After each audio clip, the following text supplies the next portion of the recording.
विचित्र और अलौकिक है। आपका जैसा भी भाव वैसे आपको भगवान दिखाई दे रहे, पक्का मानिए। आप स्त्री भाव से देख रहे हैं तो भगवान आपको स्त्री रूप में आपके पास है, पुत्र भाव से पुत्र रूप में। आप जान नहीं पा रहे, वही है, दूसरा नहीं है। हजारों बार बता चुके हैं कि ना मानने और ना जानने पर भी आपके हृदय में सत्ता उन्हीं की है। जिस दिन वो भगवान अंतर्ध्यान हो जाते, प्यारे पुत्र, प्यारी पत्नी, प्यारे सुहृद मित्र आदि को आप चिता में जला देते हैं, तो था ना आपके हृदय में आदर, पर आप अनजाने से भी भगवान का ही आदर करते हो। अगर जान करके आदर कर लो तो तुम मुक्त हो जाओ इस दुख से, इस प्रपंच से। श्री भगवान कहते हैं कि मेरे अज अविनाशी स्वरूप को ये मूढ़ लोग नहीं जानते हैं, केवल वही जान सकता है जो मेरा आश्रय लेकर के मेरे को पुकारता रहता। भजन का मतलब तब पुकारना, भगवत चिंतन करना। वेदाहम शमतीतानि वर्तमानानि चार्जुन भविष्याणि च भूतानि माम तु वेद न कश्चन। हे अर्जुन, जो प्राणी भूतकाल में हो चुके हैं तथा जो वर्तमान में है और जो भविष्य में है, उन सब प्राणियों को मैं जान रहा हूं। जैसे आंवला ऐसे रख लो तो चारों तरफ से देख सकते हो, ऐसे भगवान अनंत ब्रह्मांडों को, जीवों को एक साथ देख रहे हैं। यही भगवान की भगवत्ता है, एक साथ देख रहे हैं। कोई भी जीव ऐसा नहीं है जिसको भगवान का दुलार नहीं मिल रहा हो। कहीं भी हो, अनंत ब्रह्मांड सबके लिए जो आवश्यक हो भेज रहे। कोई भूखा नहीं रह सकता। एक बार वीर शिवाजी समर्थ गुरु श्री रामदास स्वामी जी के पास गए और कहा कि स्वामी जी, अकाल पड़ा हुआ है, तो हमने सारा का सारा खजाना खोल दिया और सबको पवाया। तो गुरु बड़े कृपा सिंधु थे, उन्होंने देखा कि इनके हृदय में एक गर्भ का अंकुरण हो रहा है कि मैं भरण पोषण किया सबका अकाल में। तो उन्होंने कहा कि शिवू, यह थोड़ा उठाओ, आओ चलो हमारे साथ। एक बड़ा पत्थर का, इसे तोड़ो। महाराज जी तोड़ा, हटाया तो नीचे मिट्टी में दबा हुआ स्वस्थ मेढक एक ऐसा, बिल्कुल। बोले इसको किसने दिया? देखो ना कितना स्वस्थ है, पुष्ट है, इसको कौन आहार दे रहा है, इसको कौन प्राण पोषण कर रहा है? बोले भगवान। तो बोले तुम कैसे दाता बन गए? संपत्ति तो सब भगवान की है, भगवान ही सबका। ये अहम मत करो कि तुम पोषण करते हो, नहीं। छोटी सी वृत्ति को भी गुरुदेव बर्दाश्त नहीं करते। जो गुरु शरणागत होता है वो उनकी बात समझता है, अन्यथा वो अपनी मनमानी वृत्ति को ही आदर देता है, गुरु की आज्ञा वृत्ति को नहीं देता। छोटा सा भी अभिमान का कण अपने जनों में गुरुदेव को बर्दाश्त नहीं होगा, क्योंकि यही भगवत प्राप्ति में बाधा बन जाएगा। कितने जीव चराचर जगत में, देखो हमारे भगवान की भगवत्ता, सबको देख रहे हैं, सबको व्यवस्था दे रहे हैं, सब कुछ देख रहे हैं। 3 प्रकार की लीला हो रही, कहीं पालन लीला, कहीं सृजन लीला, कहीं विनाश लीला, उन्हीं के द्वारा हो रही, वही देख रहे हैं, वही कर रहे हैं। अगर ये बात तुम्हारी समझ में आ जाए तो अभी भगवान की शरण हो जाओ, पर अहम के कारण ये बात समझ में नहीं आती। जो भूतकाल में हो चुके हैं, वर्तमान में हैं, जो भविष्य में होंगे, सबका प्रभु वर्तमान की तरह देख रहे हैं, दर्शन कर रहे हैं। परंतु मुझे मेरे भक्त के सिवा कोई नहीं जानता है। भक्त के सिवा कश्यन, कोई भक्त बिरला, वही केवल भगवान को भगवान सबको देख रहे हैं, भगवान की दृष्टि सब पे है। अगर ये बात आपकी समझ में आ जाए तो अभी आनंद आने लगेगा। मैं भगवान की दृष्टि में हूं, बस आज हमें सत्संग से बात मिली कि मैं भगवान की दृष्टि में हूं, मुझे वो देख रहे हैं, बढ़िया बन गया। अब आप पाप कैसे करोगे? क्योंकि भगवान की दृष्टि में भगवान आपको देख रहे हैं। डरो, किसी गवाही की जरूरत नहीं, वो देख रहे हैं। तो आप भय क्यों कर रहे हो? आपको भगवान देख रहे हैं, आपको डरना नहीं। फिर आप कामना क्यों कर रहे हो? भगवान आपको देख रहे हैं, जो चाहिए उस समय से दे देंगे, आप निश्चिंत रहिए। अगर आप अहम करोगे तो दुख भोगोगे, आश्रित रहोगे तो सब अपने आप निर्वाह हो जाएगा। एक आदमी ट्रेन के डिब्बे में बैठे ऐसे ऐसे दौड़ रहा था। एक ने पूछा भाई क्यों दौड़ रहे? बोले अमुक स्टेशन जाना है। तू बैठ जा, गाड़ी चल रही है, ट्रेन चल रही, तू बैठ जा। ऐसी त्रिगुणात्मिका माया की ट्रेन चल रही, पूरे विश्व का विश्वंबर भरण पोषण कर रहे हैं, तू तो बैठ जा भगवद आश्रय लेकर के, तू काहे को दौड़ा घूम रहा है? लेकिन ये अहंकार के कारण भटकता रहता है। भूत, वर्तमान और भविष्य काल, ये 3 विशेषण देकर भगवान कह रहे हैं कि मैं सबको देखता रहता हूं, जो हो गए, जो हैं, जो होंगे। भूत के प्राणी, भविष्य के प्राणी अथवा वर्तमान के प्राणी सभी भगवान की दृष्टि में वर्तमान की तरह ही है। ये भूत, भविष्य, वर्तमान काल केवल हम लोगों की दृष्टि में भेद है, भगवान की दृष्टि में नहीं। हो चुका, होगा, हो रहा है। भगवान की दृष्टि में सब हो रहा है, पीछे का भी, अब का भी, सब सामने चल रही सीन। हमारे हृदय में ये विश्वास हो जाए प्रभु हमें देख रहे हैं। अभी तो हमें ये नहीं पता कि हम भजन कर रहे हैं, भगवान पता नहीं जान रहे हैं कि नहीं जान रहे हैं। अभी भक्ति में रंग आ जाए, अगर ये बात समझ में आ जाए कि प्रभु देख रहे हैं हमें। देखो, जब हमारे गुरुजन बैठकर सुनते हैं और जब गाने को अवसर मिलता है तो ज्यादा उत्साह होता है कि बैठे सुन रहे हैं। ऐसे ही अगर हम मान ले कि हमारे प्रभु सुन रहे हैं, हम जो भजन कर रहे हैं हमारे प्रभु देख रहे हैं, जो सेवा कर रहे हैं भगवान हमारे स्वीकार करें, प्रियालाल स्वीकार कर, अभी भक्ति का रंग आ जाए, ये बात हमारे हृदय में बैठ जाए कि मैं हर समय प्रभु की दृष्टि में हूं, हर समय मैं अपने आराध्य देव की दृष्टि में हूं, कितना आनंद आएगा। अंदर से सोचो जरा, हर समय वो हमें देख रहे हैं और वो कह रहे हैं मैं देख रहा हूं।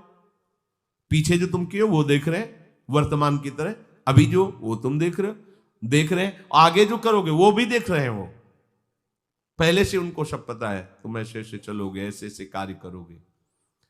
भगवान की दृष्टि में सब कुछ वर्तमान ही रहता है। संपूर्ण प्राणी काल के अंतर्गत है और प्रभु श्री हरि कालातीत है। देश, काल, वस्तु, व्यक्ति, घटना, परिस्थिति ये बदलते रहते हैं, पर प्रभु श्री हरि वैसे के वैसे ही रहते हैं। काल के अंतर्गत प्राणियों का ज्ञान एक सीमित है। अब इस दीवार के पीछे कौन खड़ा है, क्या कर रहा है, पता नहीं, पर भगवान की दृष्टि में नहीं। भगवान की दृष्टि में सुमेरु पर्वत पर क्या हो रहा है, जहां किसी की दृष्टि, वहां भी उनको, ब्रह्मलोक में ब्रह्मा क्या कर रहे हैं, बैठे बैठे सब। इसलिए कितने महान ईश्वर हैं। एक छोटी सी भी चींटी को दाना मिला कि नहीं, उनको चिंता है। देखो, आप छोटे से 2-4 लोगों का भार लेकर के चिंतित हो रहे हो, अनंत ब्रह्मांडों के अनंत जीवों का भरण पोषण प्रभु हमारे कर रहे हैं और निश्चिंत हैं। अचिंत शक्तियां भगवान की, तो आप भी तो उनके बच्चे हो ना। ये सब कहने का मतलब है आप भी तो उन्हीं के अंश हो ना। 2-4 की चिंता में इतने तुम बावरे हो रहे हो, डिप्रेशन में पहुंच रहे हो, 2-4 कामनाओं के पीछे इतने। अनंत ब्रह्मांड तुम्हारा जो अंशी है, अनंत ब्रह्मांडों के अनंत जीवों का अनंत काल से भरण पोषण करता चला आ रहा है। कहीं भी किसी के साथ कुछ भी गलत नहीं हो सकता।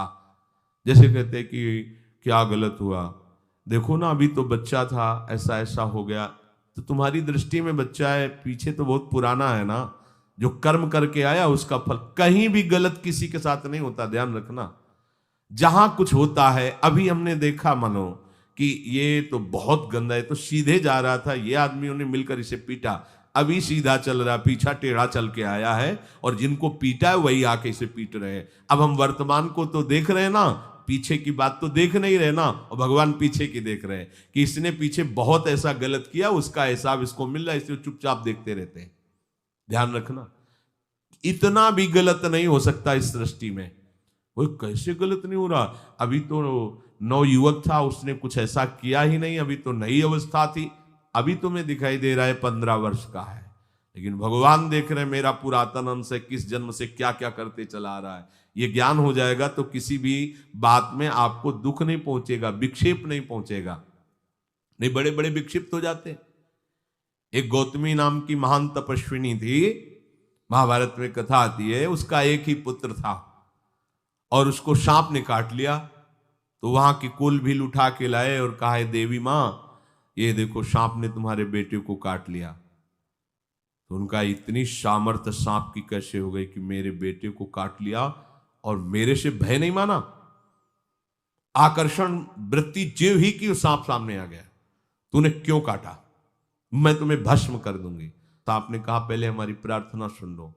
मेरे सर पर मृत्यु ने आकर के अपना शासन जमा लिया और कटवा दिया, मेरा कोई दोष नहीं। मृत्यु का आकर्षण किया, महान तपस्विनी भगवान व्यास देव जी ने ये लीला कथा गाई है। मृत्यु का आकर्षण किया, साक्षात मृत्यु सामने आ गई, थर थर कांपने लगी। गौतमी जी ने कहा मैं अपने तपस्या के बल से तुम्हें भस्म कर दूंगी। हमारे ऐसे निष्पाप बालक को तुमने सांप के द्वारा प्रेरित करके कटवाया।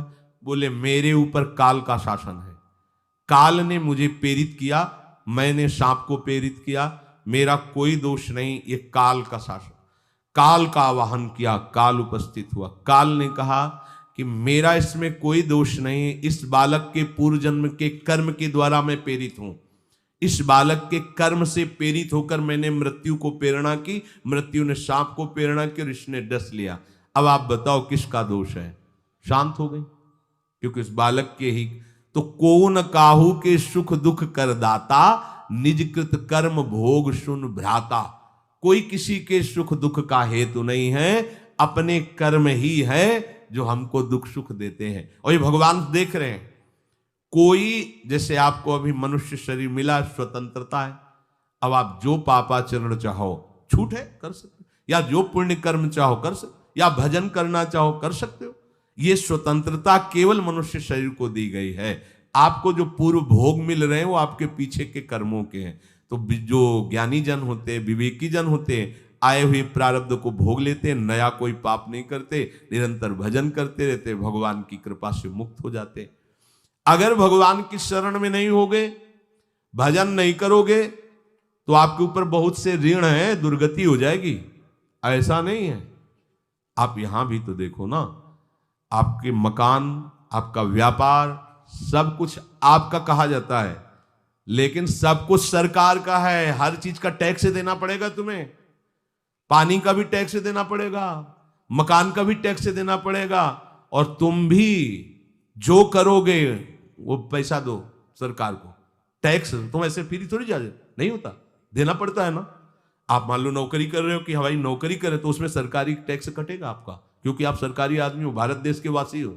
ऐसे ही ये टैक्स लगे हुए हैं सरकारी भी, मातृ ऋण, पितृ ऋण, ऋषि ऋण, ये टैक्स है। ऐसा नहीं कि तुम कमाओ खाओ और इसके बाद मर के जाओ स्वर्ग मिलेगा। टैक्स चुकाओ। ये मनुष्य शरीर मिला, इन ऋणों से मुक्त हो। अगर नहीं हुए तो भी तुम्हें दुर्गति होगी। आप देखो, जब कभी ऐसी सूचना मिलती कि अमुक आदमी का अमुक धन पकड़ा गया, तो इनाम दिया जाता है क्या कि इतना कमा लिया? सजा दी जाती है। तुमने टैक्स की चोरी की, अगर चोरी नहीं की, मेहनत से कमाया या व्यापार से कमाया, दिया नहीं सरकार को, हाँ दिया नहीं, इसीलिए तुम्हें टैक्स की चोरी का दंड मिलेगा, सारा धन अपहृत हो जाएगा, तुम्हारी निंदा होगी, तुम्हें सजा मिलेगी। बोलो मिलती है नहीं? ऐसे ही ये लड़का, बच्चा, पत्नी, पुत्र, परिवार जो भी है, ये सब श्री भगवान का तुम्हें टैक्स देना है। क्या टैक्स देना है? भगवान की शरण होकर उनका सुमिरन करो, सारे ऋणों से वो मुक्त कर देंगे। एकादशी स्कंद में कहा है, मेरा भजन करने वाले का कोई ऋण नहीं रह जाता। और नहीं तो महाभारत में ही प्रसंग आता है, एक जरत्कारु नाम के ब्रह्म ऋषि थे। ऋषि और भक्त में बड़ा अंतर होता है। वो तपस्या प्रधान, जैसे दुर्वासा ऋषि तपस्या प्रधान थे, वो बाल ब्रह्मचारी और तपस्या से युक्त एक दिन भ्रमण कर रहे थे, तो आवाज आई, मेरी रक्षा करो, मेरी रक्षा करो। तो उस आवाज की तरफ बढ़े तो देखा कुएं में उल्टा लटके हुए हैं बहुत से ऋषि, और एक केवल तंतु है, एक केवल तंतु है जिसमें दो चूहे लगे हुए उसको भी काट रहे हैं, एक काला और एक श्वेत। तो उन्होंने देखा और दयालु हो गए कि ऋषियों, मैं तुम्हारी कैसे रक्षा कर सकता हूं? तो उन्होंने कहा कि ये जो दो चूहे हैं रात और दिन हैं, और जो हम लोग हैं ये तुम्हारे पितर हैं। ये चूहे तुम्हारी आयु को काट रहे हैं, एक तंतु हमारे कुल में केवल तुम ही हो, और तुमने तपस्या की ठान ली, ब्याह किया नहीं, गृहस्थ धर्म में गए नहीं, पुत्र हुआ नहीं, तो तपस्या में, भक्ति में एक दम है कि सब ऋणों से मुक्त कर देगी। ये बात ध्यान रखना। तपस्वी अलग है, भक्त अलग, इसलिए पीछे चर्चा आई थी कि तपस्वियों से भी अधिक, ज्ञानियों से भी अधिक, कर्मकांडियों से भी अधिक वो मेरा भक्त योगी होता है। तुमने तो ब्याह किया नहीं, तो अब ये तंतु रात दिन तुम्हारे जीवन को काट रहे हैं, जहां तुम खत्म हुए हम सब नरक में गिर जाएंगे। पितरों ने कहा तुम पितर ऋण से युक्त हो, मुक्त तभी होगे जब ऐसा करो। वो दृश्य खत्म, अंतर ध्यान हो गया। और वो बड़े दुखी हुए कि क्या करें। तो उन्होंने मन में निश्चय किया कि अब ब्याह तो करूंगा पितरों के उद्धार के लिए। इतने बड़े तपस्वी हैं जरत्कारु जी, बड़ी महिमा है, लेकिन बात यहां फंस गई, पितृ। उन्होंने मन में निश्चय किया कि कोई आके अपनी कन्या दे दे और उसका भी नाम जरत्कारु हो। मैं बिल्कुल भरण पोषण नहीं करूंगा और कभी हमसे कोई प्रश्न ना करे। ऐसी अगर कोई कन्या देगा तो मैं स्वीकार कर लूंगा। अब ऐसे ना नगर जाना है ना किसी से बात करनी, तो वृक्षों से कहते अपने पितरों के उद्धार के लिए मैं चाहता हूं कि कोई पाणी ग्रहण संस्कार करा दे, कोई हमारे नाम की कन्या को दे दे, और ऐसा ऐसा व्रत है। ऐसा ही बोल रहे थे कि वासुकी नाग उपस्थित हो गए और उनकी बहन का भी नाम जरत्कारु था। उन्होंने कहा सुनिए महाराज, मैं नागराज वासुकी हूं, सब देव रूप में, कोई ऐसे नहीं सांप वैसे बने, देव रूप। सुंदर कन्या जरत्कारु। बोले ये कन्या मैं आपको समर्पित करता हूं, हमारा सौभाग्य होगा आप जैसा महर्षि हमारी बहन का पति बने। इसका भी नाम जरत्कारु है, और आपकी जो इच्छा है कि मैं भरण पोषण नहीं करूंगा तो मेरे पास संपूर्ण वैभव है, आप भी पधारिए, मैं आपका भी भरण पोषण करूंगा, अपनी बहन का भी। तीसरी बात, मेरी बहन इतनी शास्त्र सम्मत आराधना से युक्त है कि वो कभी आपसे प्रश्न ही नहीं करेगी, तो उनका स्वीकार है। प्रसन्न हुए, चले गए। काफी समय तक उनके महल में रहे। एक दिन जरत्कारु अपनी जरत्कारु पत्नी की गोद में सर रख कर ऐसे लेटे हुए थे, सो गए। और शास्त्रज्ञ थी, संध्या का काल था। संध्या काल में निषेध है मैथुन करना, भोजन करना और स्वाध्याय करना। ये सब संध्या काल में बस भगवत स्मरण परायण लोकवत। लेकिन हमारे यहाँ महारानी जी की संध्या आरती और संध्या भोग लगने के बाद ये इसीलिए वृंदावन धाम इसका कहीं भी ये वेदान्नपि संन्यस्त, वेदों से भी ऊपर उठी हुई रसमयी रसोपासना है। प्रियालाल की महल है। ये जगत सिद्धांत नहीं है, ये जगदीश का भी सिद्धांत नहीं है, ये प्रेम सिद्धांत है। वृंदावन नित्य विहार रस है, इसलिए इसको बीच में बता देते हैं, कहेंगे दूसरे को तो, और यहाँ शाम के तो भोग ही लगता है, गान बजान होता है, बकाया सिद्धांत है। आंख मूंद करके या तो गायत्री जप या जो गुरु मंत्र चुपचाप शांत भाव से जपे, ऐसा। अब वो इस चिंता में थे कि मेरे पति का धर्म जा रहा है और मैंने आज तक कुछ बोला नहीं अपने पति से। अगर बोलती हूं तो हो सकता है ये नाराज हो जाए और छोड़कर चले जाए। अगर मुझे छोड़ देते हैं और इनका धर्म बचता है तो ये ठीक बात रहेगी। कितनी विवेकवान है। अगर ये सोते रह गए और सूर्य अस्ताचल को चले गए तो इनका धर्म लोप हो जाएगा।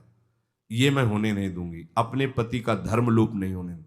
और वो उस समय भी केवल एक लंगोटी लगा के रहते थे, अस्थि मात्र हो रहे शरीर। वहां भी ऐसा नहीं कि दूल्हा बन करके सज, नहीं, वैसे ही केवल पितरों की तृप्ति के लिए उन्होंने बात स्वीकार की थी।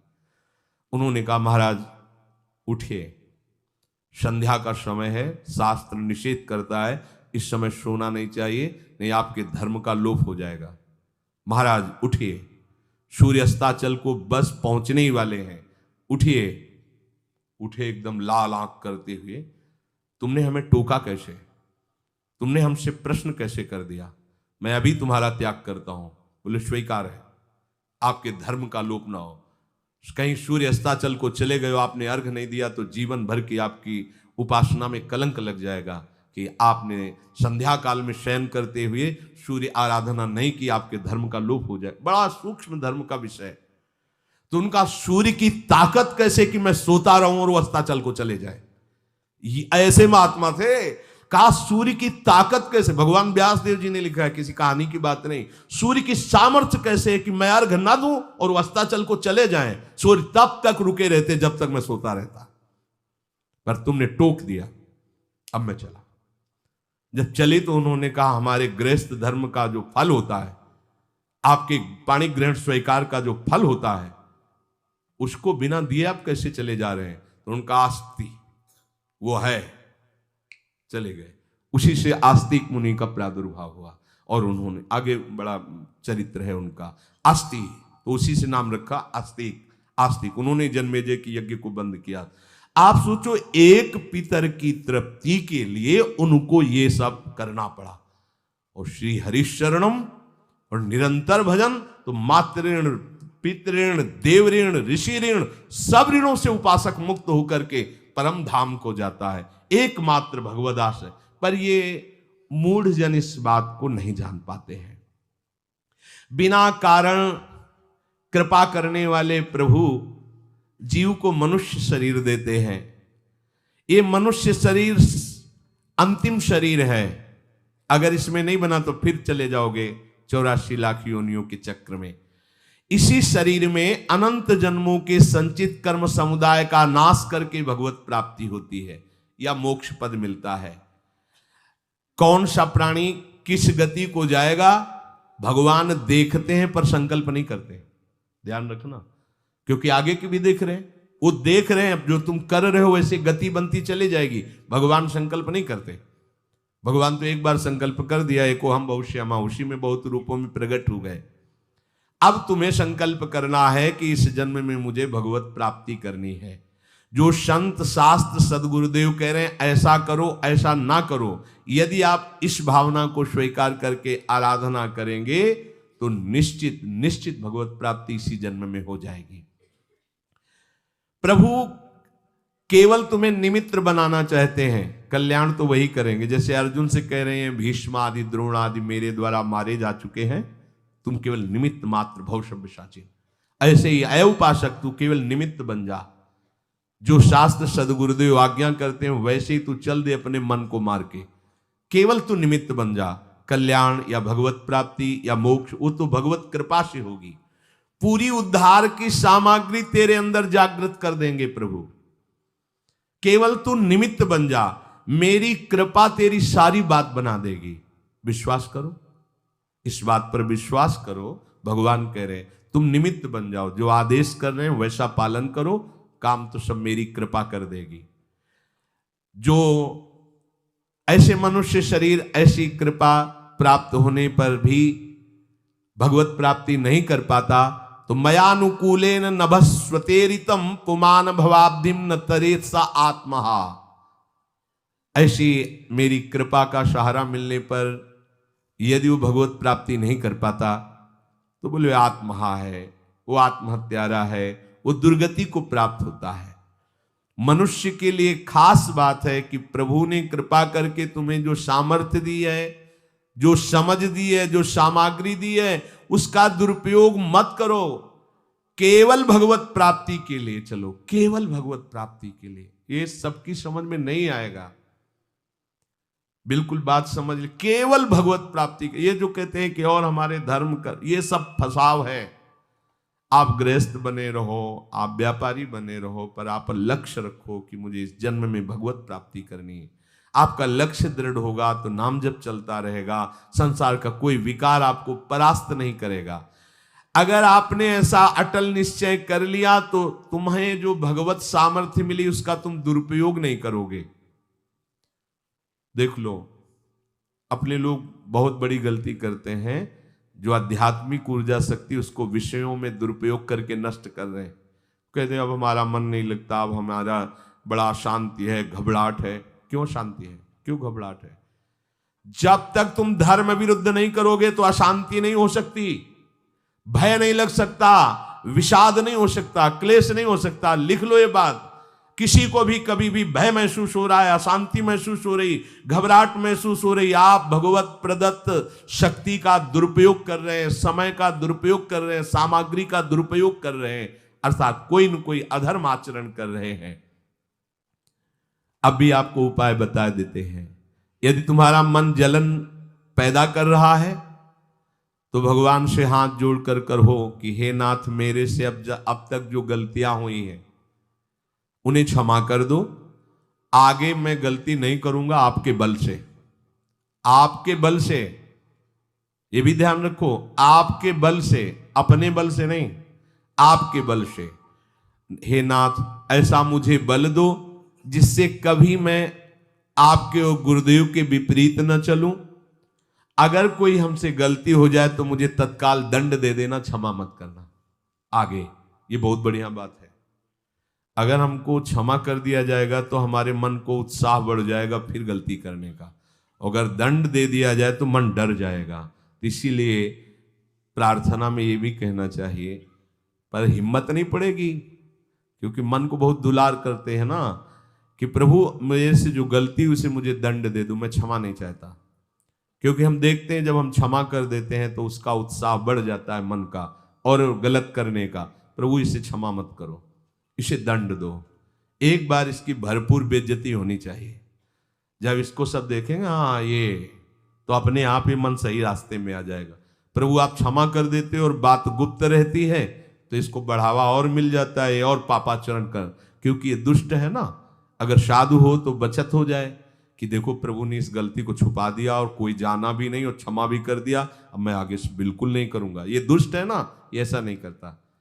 क्षमा हो गई तो उसको लगता है आगे भी क्षमा हो जाएगी, चुपचाप चलो मनोरंजन करते हैं। नहीं प्रभु मुझे दंड दीजिए, जैसे कुंती जी कहती है मुझे विपत्ति दीजिए। ऐसे उत्तम भक्त वही है। हे नाथ आज तक जो गलतियां हुई क्षमा कीजिए, आगे गलतियां नहीं होंगी, ये मैं आपके बल से कह रहा हूं। प्रभु यदि मेरे से चूक हो जाए तो आप क्षमा मत करना, मुझे दंड देना, जिससे मेरा सुधार हो जाए, मैं आपके अनुकूल चलने लगूं।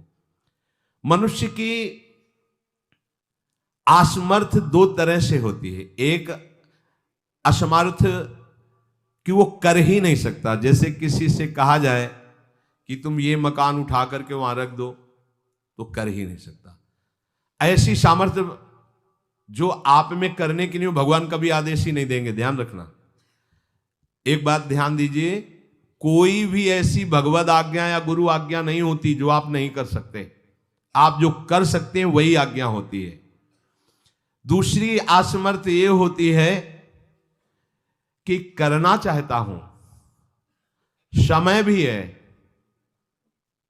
पर पता नहीं कोई अंदर से करने नहीं देता। भजन करना चाहता हूं, ब्रह्मचर्य से रहना चाहता हूं, और अनुकूल कृपा भी है, सत्संग मिल रहा है, धाम बात सब, पर कोई हमारे ऊपर सवार हो जाता है और हमसे ऐसा करवा लेता है। यह है प्रमाद, यह है मूढ़ता। यह साधक को नष्ट कर देती है। दो प्रकार की असमर्थता की बात हुई। एक ये कि भाई हम असमर्थ हैं, कहा गया कि इस मकान को वहां उठा के रख दो, नहीं रख सकते, तो ऐसा आदेश ही भगवान और गुरुदेव का होता नहीं होगा। और अगर आदेश हो गया है तो आप उठा के देख लेना, आप उठा लोगे। अगर आपको यह ध्यान रहा कि गुरुदेव की आज्ञा है, हरि की आज्ञा है, हो जाएगा। हम कई बार आपको कहा है, अंगद को ऐसे मसल दें, ऐसे वीर थे रावण की सभा में, पर राम प्रताप सुमिरपन रोपा। इस सभा में कोई बड़ा वीर हो, मेरा पैर उठा दे, राम जी सीता जी हार जाएंगे, वापस चले जाएंगे। ये बात थर्रा देने वाली बात है। घबरा आराध्य देव और माता जानकी दोनों को दांव में लगा दिया, उठा दे कोई पैर, पर उनको भरोसा था कि मैं राम के बल पे कह रहा हूं। राम बल आकर के विराजमान हो गया, कोई नहीं उठा पाया। आखिरी में रावण झुका, मेरे झुकने से, मेरे सामने झुकने से तेरी बात नहीं, तो जो बार बार जिनको मनुष्य कह रहा है उनके चरणों में जा। मैं उनका एक तुच्छ दास हूं, यदि आदेश हो जाए तो घूंसा से सबको मार करके तेरी पत्नियों को बंदी बनाकर और तुझे अभी राम जी के सामने डाल दूं। ये अंगद नहीं बोल रहे थे, ये राम प्रताप बोल रहा था। ऐसे ही यदि आपको आदेश कोई शास्त्र का या गुरु का है तो आप अक्षरशः समझ लीजिए उसमें उनका बल भी है, पर हम लोग उस बल का तिरस्कार कर देते हैं। थोड़ी सी मन की डालकर उसको हल्का किया तो वो बल वापस हो गया। सीधे जो बात मानी जाती है उसमें उनकी कृपा शक्ति होती है, और जो अपनी मन की लगा की जाती है वो साधन होता है। कृपा शक्ति और साधन में अंतर होता है। तो जो हम कर सकते हैं, आदेश है, हम करना भी चाहते हैं और नहीं करते हैं, इसका हमारे अंदर प्रमाद का राज्य है। प्रमाद। लोग कहते हैं कि पता नहीं कोई हमारे दिमाग में आके कर जाता है। हाँ भूत आता है, भूत। अब ऐसे लोगों को बावरा कहते हैं। अब इनको ऐसी जगह पहुंच जाए जहां सही निर्णय नहीं होता, और ये कर देना वो कर देंगे। उनको लगता है कोई है, बोले है ऊपरी चक्कर है, अल्ले ऊपरी चक्कर हो, घूम रहे हो पागल बने, ऊपरी चक्कर कुछ नहीं, ऊपरी चक्कर नहीं, भीतरी चक्कर है। ये भीतर का तुम्हारा वासनात्मक प्रपंच ही तुम्हें नचा रहा है। विवेक का जागरण करो। किसी की अरे प्यारे तुम हरि के अंश हो। स्मशान में रात्रियां व्यतीत हुई, स्मशान में गंगा के किनारे भूतों के बीच में, कोई भी नहीं, कुछ नहीं। सीम की चाप सके को तासु बड़ रखवार रमापति जासु, अकेले, न युवक अवस्था, कोई साथ देने वाला नहीं, अंधेरा, कोई टार्च नहीं, कोई व्यवस्था नहीं, हर समय एक अपार आनंद, भगवदानंद। कोई भय छू सकता है? हर समय हरि की दृष्टि में आप रहते हैं। आप भी ये प्रमाद मत कीजिए, ये प्रमाद है और कुछ नहीं है जो आप आचरण विरुद्ध कर देते हैं। अब क्या होता है, वो समझ पाता नहीं, उसके पीछे कर्म परंपरा लग जाती है, फिर वो हार जाता है कि मेरे से भजन वजन नहीं होने वाला, संयम से नहीं चलने वाला। अब वो योनि पर योनि प्राप्त करता चला जाए, ये योनि यो योनि। भगवान के स्वभाव को समझो और उनके आश्रित हो जाओ। कोटि विप्र बदल आ गए जाहू, आए शरण तजो नहीं ताहू। जो नर होए चराचर द्रोही, आवे सभय शरण तक मोही। तो तज छल कपट मोह मद माना, करूं शब्द ते साधु समाना। एक बार जीवन को प्रभु के चरणों में अर्पित कर दो, बस प्रभु सब संभाल लेंगे अपने बल से। अपने बल से संभालने का तात्पर्य है आप उनकी आज्ञा पालन का प्रयत्न करो। प्रयत्न की सफलता प्रभु के द्वारा होती है। जब हम प्रयास करते हैं ना, तो प्रभु हमें आगे से आगे रास्ता देते चले जाते हैं। और ये जन्म भगवत प्राप्ति होनी ही चाहिए।